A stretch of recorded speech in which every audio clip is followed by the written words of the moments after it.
2017. Typical normal day. Get up, get ready for work, go in, get your cup of coffee, get comfortable, and my phone vibrates. I get a text message from my niece asking me, is my son okay?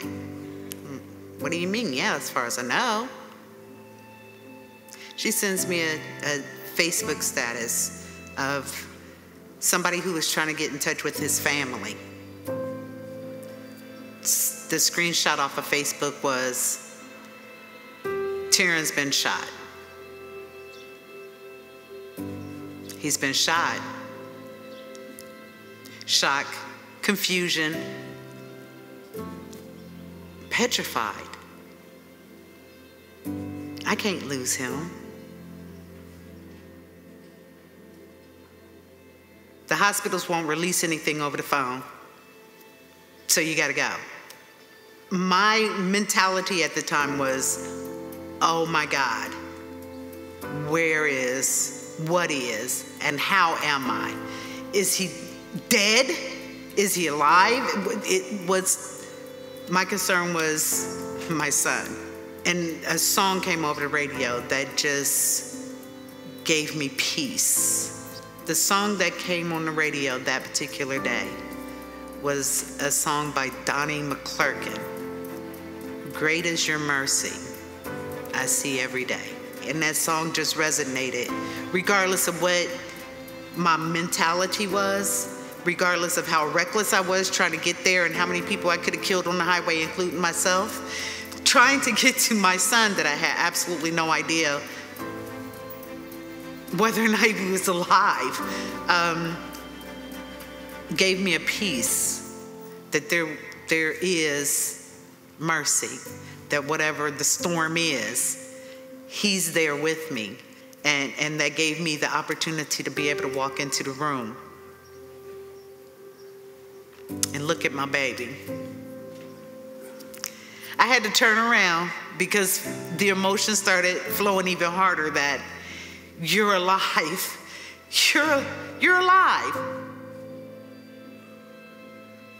The bullet went in through his front lip and exited right below his ear. When we got down to the what, where, why, and how, he was on his way home. He was coming down the street. Couple of kids, I don't know the ages of them, approached, well, he saw him walking towards him. To avoid issues, he crossed over to the other side of the street, walking in a more roundabout way to get home. They somehow got in front of him somehow, I don't know, and inquired whether or not he had a cigarette. You got a cigarette? No, man, I don't have any of that stuff. You got this? Nah. Well, you ain't got nothing we need, so bam, just shot him. He didn't even realize he was shot. He was just trying to get home. He walked a little bit. Police, evidently somebody heard the gunshot, called the police. They found him. His initial thought is, I didn't do anything. I don't know. Their concern was, put your hands down, you're bleeding. What do you mean I'm bleeding? You're bleeding. I'm bleeding? Gun violence is not something that you think would ever happen to you. I didn't think it would happen to me. It happens daily. Sisters, brothers. You don't know. You never know. It's sad that it's a daily life. I don't know the statistics on it, but it's daily. And it's not just in inner city. It's not just in communities that people would assume.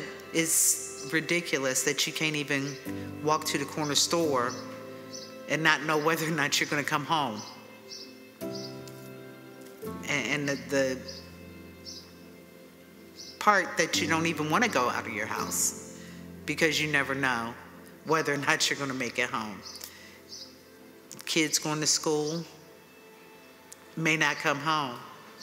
going to the movies with your family to watch the latest release of, and you might not make it home because somebody thinks it's okay to open fire.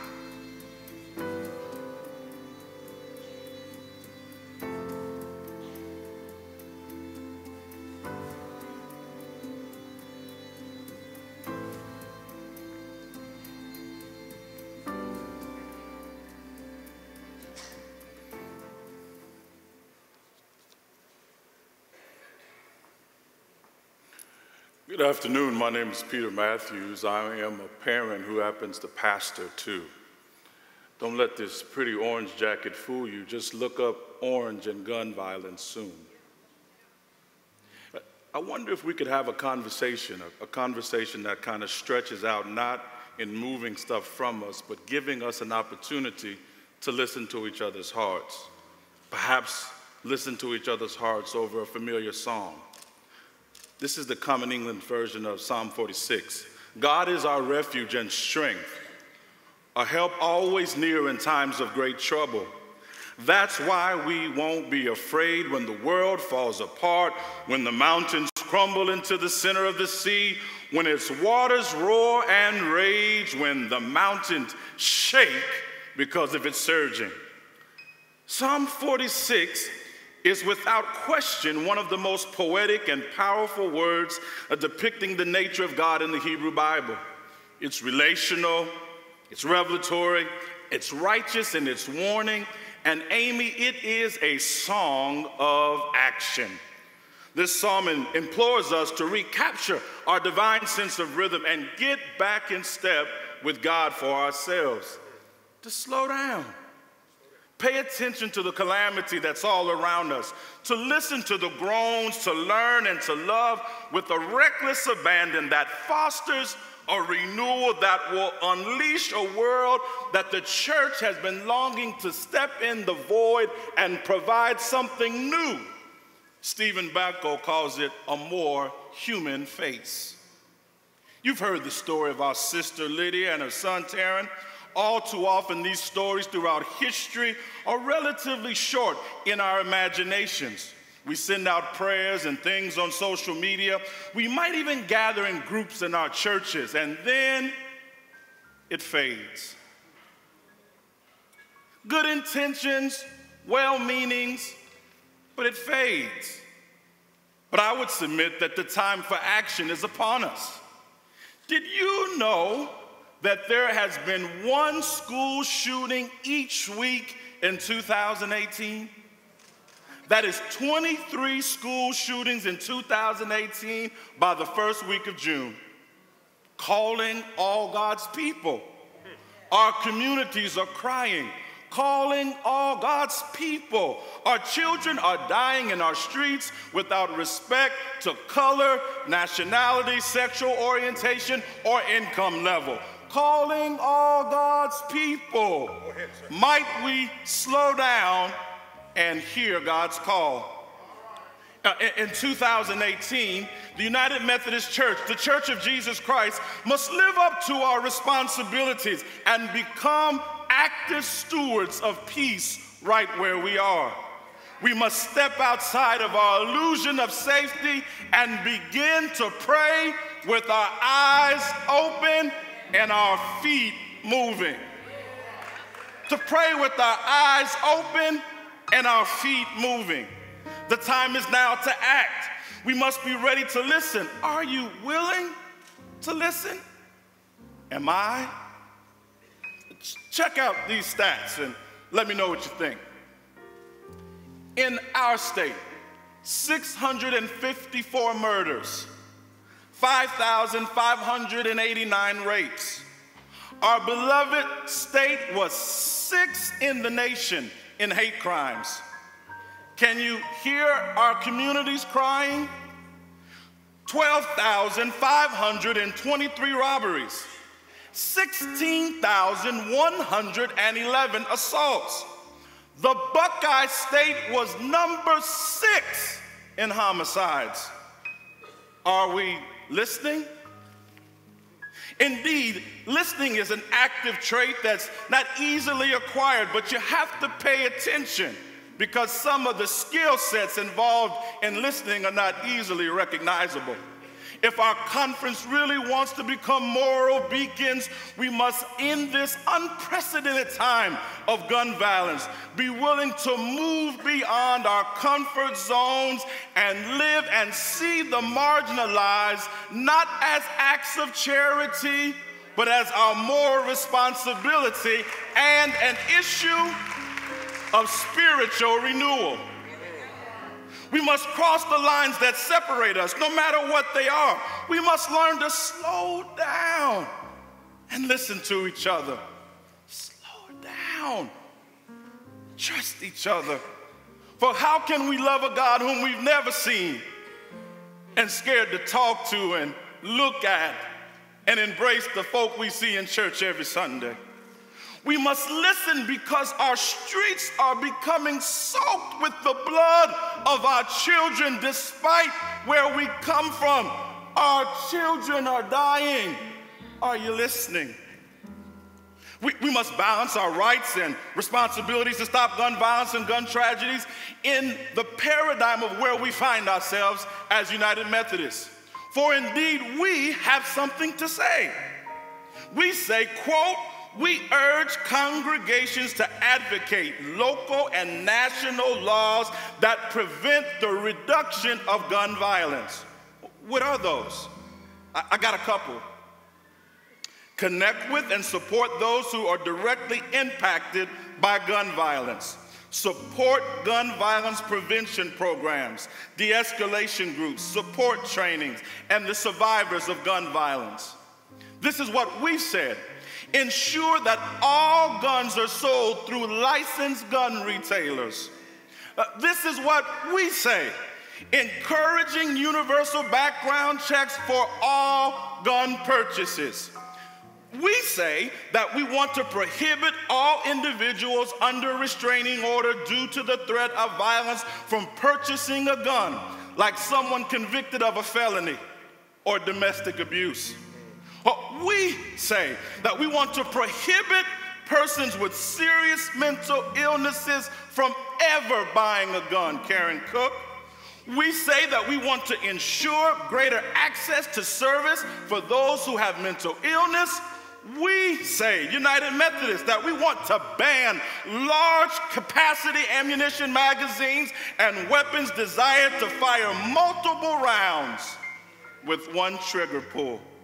And that means we want to promote technology to aid law enforcement agencies to trace guns and promote public safety. Book of Resolutions 3428. But come on, we're not talking about taking away guns. But all of us have been breathless as we've watched our children run to safety from the very school they should be protected in, running from movie theaters and clubs and concerts and even a Bible study in Charleston, South Carolina. The effects of the ripple of violence has caused us to see, like RFK talks about, who died violently today 50 years ago, that the ripples of hope now beckon on our doors, even in your home. Just like with my son. My son, Malcolm, has lost 4 friends to violent deaths. 4 friends gone in 5 years. From the 8th grade to his senior year of high school, he lost 4 friends in 5 years. He's never recovered. He's 23 now, serves in the Army, but you can see it in his smile. He hasn't recovered. You can hear it in his voice. He's not the same kid. Bishop, I thought I listened, but being consumed with the work of the church and my denominational ambitions, I failed to sense Wendy his acute pain. I didn't see it. I didn't slow down long enough to acknowledge it, yet it was always right in front of me. No scripture quoting or grant writing will ever repair the chasm. I needed to repent and ask God and him, can we try it again? He's watching right now, and I say, Malcolm, I'm sorry, son. Let's let the next 50 be better than the last 5. His tears are real, silent behind the family that has departed. Tears where words like resilience ring shallow and restoration seems miles away. Tears that I stand before you admitting that I helped cause because they were created on my watch. What about you? Are you prepared to listen with renewal, learn with courage, and love again? Beloved, we can no longer listen and love in isolation. Hope can no longer afford to be a static imperative that only inspires us. Hope must now begin to inform us as well. We must return to our respective contents with the fire that Wesley says when we catch on fire, people from miles around will watch us burn. Calling all God's people. Calling all God's people. When we learned that the violence in our state exceeded that in Iraq all of last year, we must confirm that something must change. Well,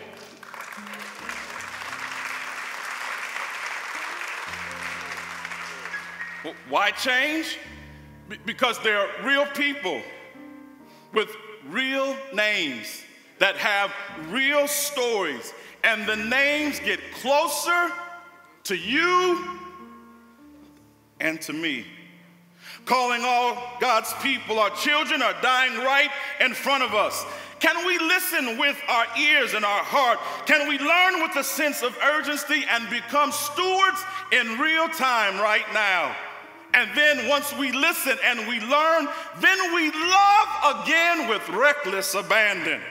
Because that love is incarnational. That love is messy. That love moves away barriers. That love compels and prospers us to take us higher. With the old song, it says it lifts us where we belong. It removes our sense of brokenness. It gives up on excuses. And that love reminds us that it is enough. Can I conclude kind of the way we started?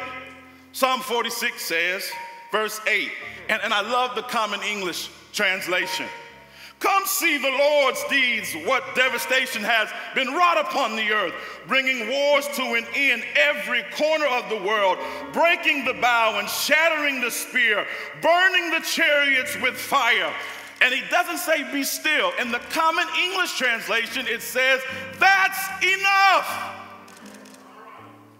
Enough dying in Chillicothe and Columbus. Enough mayhem in Dayton and Delaware. Enough chaos in Springboro and Springfield. That is enough. God will be exalted among the nations and exalted throughout the world. Calling all God's people in Shawnee and Capital Area South. Calling all God's people in Ohio River Valley and the foothills. Calling all God's people in the Miami Valley District in the Northwest Plains. Calling all God's people in Miami Watershed and Capital Area North. Calling all God's people. Our ancestors are singing an old song that says, if I can help somebody as I travel along, if I can just help somebody with a word or song, if I can just help somebody who's traveling wrong, then Benji, your living,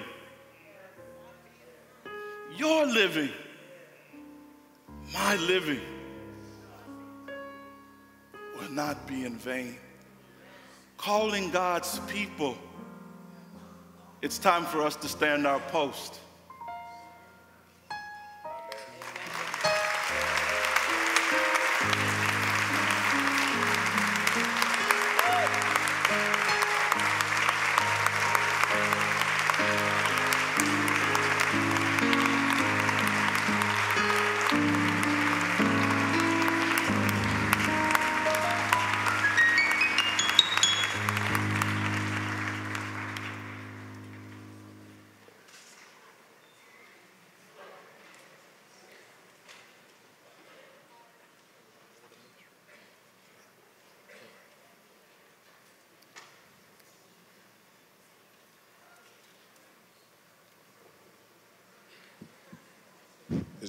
My friends, give us just a few moments and we'll move into an order of the day with regard to the report of the Board of Ordained Ministry of the annual conference. Thank you.